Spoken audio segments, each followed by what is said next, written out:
first one. We got new video by Sean. I think we watched the Baby Shark. So let's do the Gunnar one. Just launched. Alright. Chiefs went 8-7.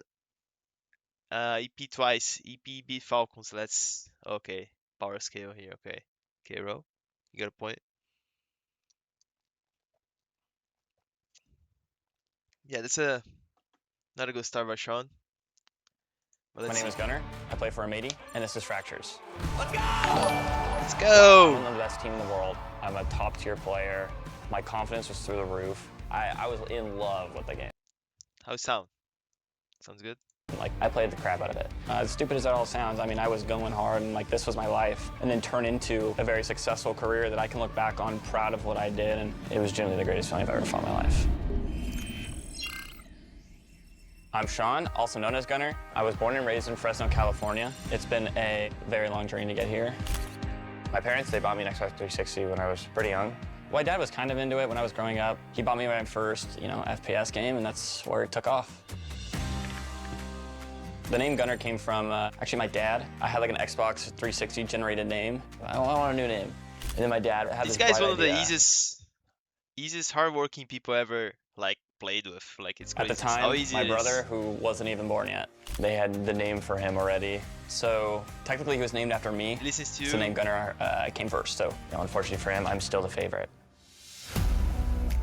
How I got into Siege was honestly pretty funny. All my friends at school were talking about it, and I wanted to be a part of the conversation because I knew what the game was, I just didn't have it yet. So I lied and was like, yeah, I have the game too. And we were all talking about it, and I was just going off like just pure white lies. Like I didn't know a thing. I said to someone that had a gun that didn't exist at the time yet. The same day I went home, bought it, so I felt bad for my lie and make it truth.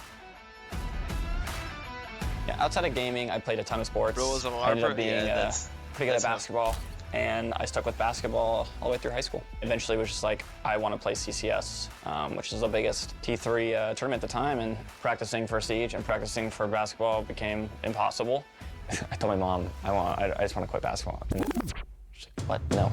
Sorry, Mom, but it was done. I went full into Siege right after that.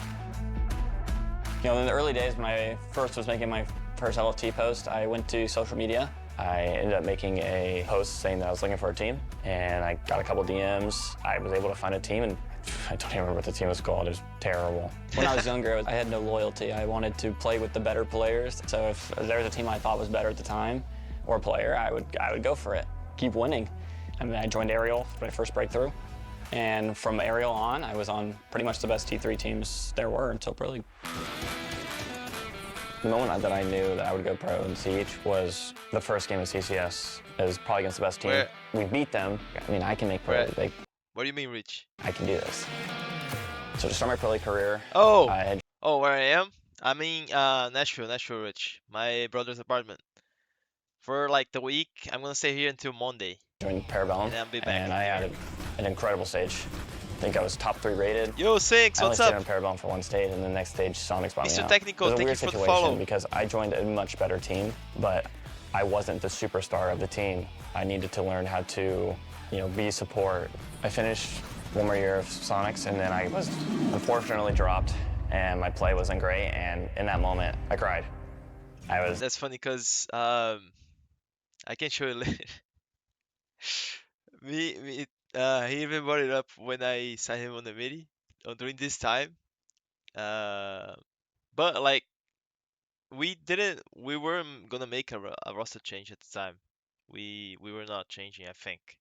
I don't know exactly which transfer season was this, but he sent me a message and I ghosted. But like to be honest, a lot of people I used to ghost at the time. Like I didn't even used to answer DMs. I used to take a lot of time. I said that to him, but during this time when he got dropped by Sonics, crazy fumble, right? Like literally devastated. Put all this time and effort, and I think now it might be over. I reached out to all the coaches, but the only team that really Yeah, reach out all the coaches. What do me? wanted me was Beast Coast. Beast Coast! When I joined Beast Coast, there was absolutely zero expectations. It was just something I wasn't really used to. Can you do this? 100% we can. On the East Coast, I mean, there was no org pressure, there was no player pressure, no coach pressure. It was just working as hard as we can, having fun, laughing around, and really became close friends, and it worked out for us. Lift that trophy! Or we ended up winning the Yeah, beating this team was so hard, bro. Like, I remember you didn't used to take them that serious, cause like our game on the group stage on so like starting on NAL, right? So they're like we're fighting for first place, and then they got first place. I think last play day, I think, and then I think when we played them, like it didn't feel like that hard. And then when we played them on the finals, we noticed, oh, these guys are different, on the NL. That was when like I was feeling like when coming to Manchester already, I was thinking. I remember even talking with Vivas like, oh, if we're not winning, I can see Biscos, and then he started like laughing at the time. But before like even when they got to playoffs, I would definitely like I kept saying like maybe it's either us or Biscos, And then after, especially if the F3 loss, I felt was gonna go on Biscos at the time because they were playing so different. I had or everyone I don't on that tournament. Manchester, and then falling short after. We had to beat didn't them. make the events, and M80 It was mainly because of this guy. This guy was playing crazy lyrics, bought me and and also like the meta like with the double shields and shit with Zach.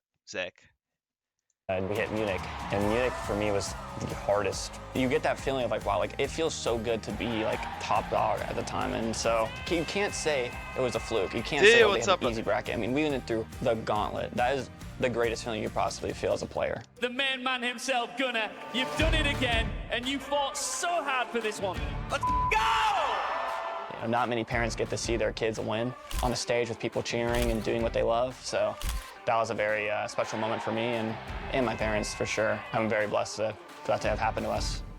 This team is so hardworking. They believe in everything that I brought to them, and the way that we work is not because of me, it's because of all of them embracing it. My relationship with my coach is pretty special. I mean, I had to go listen to his heavy metal history songs every single day in his truck, which is horrible.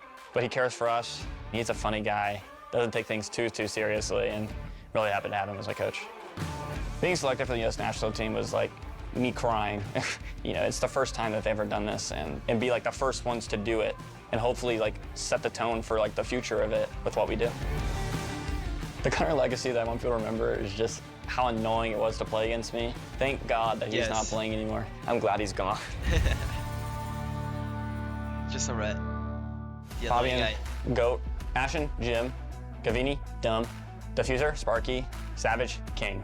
I don't want to say scary. Best map I enjoy right now is Lair. First operator I ever made was Jaeger. The most annoying operator to play right now is Snake. Manchester Major quarterfinals. My pre-match ritual is Lady Gaga. Funniest guy in a media is Gavini, by far. Probably be doing real estate with my dad. It's 2023, Herds and KZ. I'm a brick. I think I'm pretty smart. Good What I'm answers, most proud of good in my answers. career, what I want people to know is like just to be so down in the dumps, have literally nothing, and then just rise back to the top. I'm very proud of my mental fortitude for that entire thing and who I am become today. If you feel like you're at that level, and you got to take the risk. Yeah, it's Gunnar, guys.